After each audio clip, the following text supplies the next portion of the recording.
Think about this. The trans fight is slowly being won. The insanity where we actually thought it was okay for trans men to compete in women's sports, where we thought children could decide to switch their genders and hire doctors to mutilate their bodies, even though they cannot drink or drive a vehicle or vote, where we thought it was acceptable for men to change in women's change rooms, is coming to an end. This morning, the University of Pennsylvania reversing course, saying it will now ban transgender athletes and strip trans swimmer Leah Thomas of her swimming titles. I feel like this is women's suffrage all over again. As the Beastie Boys once said, we have to fight for the right for women to have their spaces and for children to mature before making life-altering decisions. Nonetheless, it seems that common sense is prevailing. The US is leading, and let's hope that Canada will follow.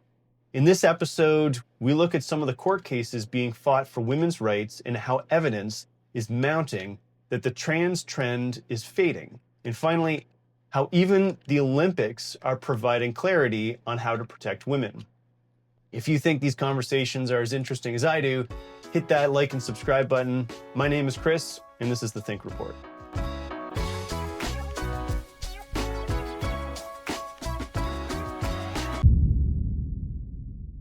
The Canadian women's hockey team lost to the US, which stings a little bit, especially given how Trump and the US electorate have been treating Canada. Come on, where are all of our trans women? I thought Canada was progressive and woke. As heartbreaking as that last game against the US was, a win is a win. And we can take some comfort in the fact that it was a fair game.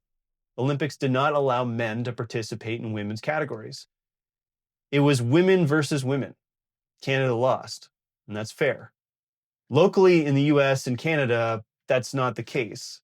Men are still allowed to participate in women's sports, but that might be coming to an end in the US.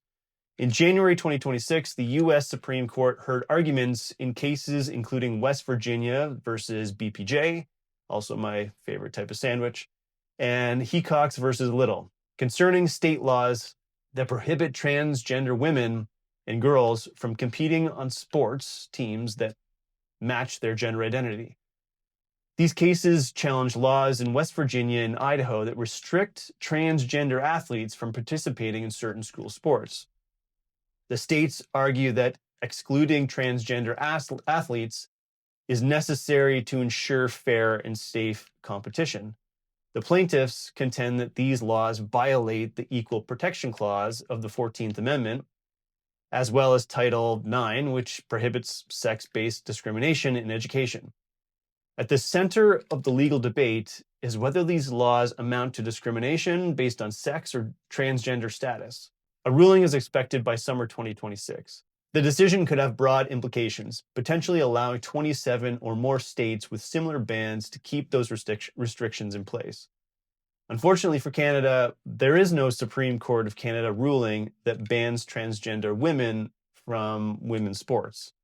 While some Canadian sports organizations have adopted restrictive policies based on international federation guidelines, discussions about legal bans on trans athletes in Canada are further behind the US. In one of my previous episodes, I claimed that transgenderism is a fad, and that fad will fade away. I referenced how we've always had subcultures, from the hippies in the 60s to skinheads and the punk movement in the 70s and 80s, to grunge, hip-hop, skaters, and goths in the 90s and 2000s. But where is this dominant subculture now, if it's not the trans community? Where are the goths and the skaters? See my point? We no longer need to speculate that this is a fad. A study by Eric Kaufman in the Center of Heterodox Social Science, Transgender, Queer, and Bisexual Identification among Young Americans, especially university students, rose sharply through the 2010s and early 2020s, but has now declined since peaking in 2022 and 2023. Across multiple data sources, non-binary identification among students roughly halved from its peak. For example, it fell from 6.8% in 2023 to around 3 to 4% in 2025. Similarly, the share of students identifying as non-heterosexual rose through the early 2020s, peaked around 2023, then declined. The biggest swings were in bisexual and queer, or other categories, while gay and lesbian identification remained relatively stable. The decline appears strongest in more elite educational settings. Newer student cohorts are less likely than older ones to identify as trans, bisexual, or queer, suggesting that a downward trend may continue. Kaufman examines possible explanations. He finds little evidence that the decline is driven by reduced social media use, increased religiosity, a shift to the political right, or backlash against woke ideology. Political and cultural attitudes remain relatively stable over the same period. The cause seems obvious to me, though. The Brooklyn Liberation March on June 14, 2020 was the largest transgender rights demonstration in history, drawing an estimated 15,000 to 20,000 participants. I personally would mark this as the peak of the trans movement. Counter movements started to emerge in 2021. By 2022, Matt Walsh's What is a Woman was released, further strengthening the counter movement. How does this relate to the decrease in trans identification in 2024 and 2025? Well, the most impressionable time in your life is your teenage years. That means the students who were in university in 2024 and 2025 were in high school in 2022 and 2023, after the counter movement had gained momentum.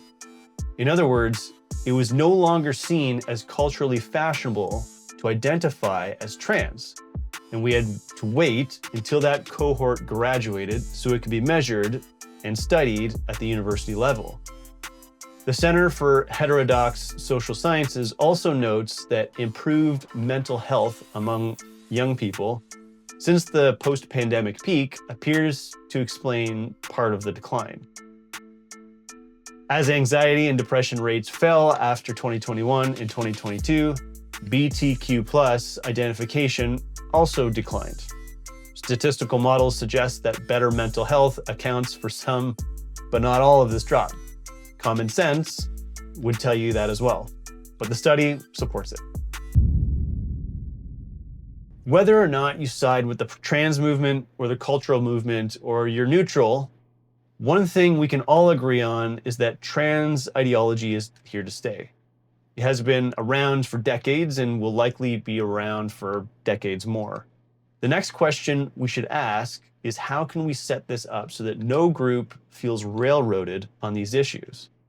In the Olympics before the 2000s, eligibility was based on physical exams and chromosomal tests to ensure that athletes competing in women's categories were biologically female. In 2025 and early 2026, the IOC, under new leadership, began pushing unified policy that would exclude anyone who's gone through male puberty from competing in women's Olympic sports. Either of these methods seem reasonable to me. I would accept the male puberty rule. However, there is a second part of this. If a female athlete has abnormally high testosterone, the IOC wants them to take hormone suppressants to compete. For example, if someone like Caster Semenya, who was born with female genitalia but has XY chromosomes and high levels of testosterone, she must take hormone suppressors to make competition fair for other women, which just does not seem fair to me. The whole point of the Olympics is for athletes to compete in their natural state. That means you cannot take steroids or blood doping or any other chemical manipulation to improve your performance. So where's the consistency here? You either allow athletes to alter their hormones or you don't. It seems that chromosomes might be a clearer criterion for evaluating gender classification than whether or not someone went through male puberty. In the case of Caster Semenya, it may seem more consistent to classify based on chromosomes rather than abnormal intervention. When you're the best in the world, people get obsessed, with what you do. and then comes a genetic. Okay, we all different anyway in kind of a way in life. We different, how I perform. It draws attention, from people, and because they say I have advantage, in high testosterone. Of course, I do have it. So what? It feels like we are coming out of a cultural fever dream. For a few years, basic biological realities were treated like hate speech, and anyone who questioned the narrative was labeled extreme. Now courts are hearing real arguments. Data is showing measurable shifts.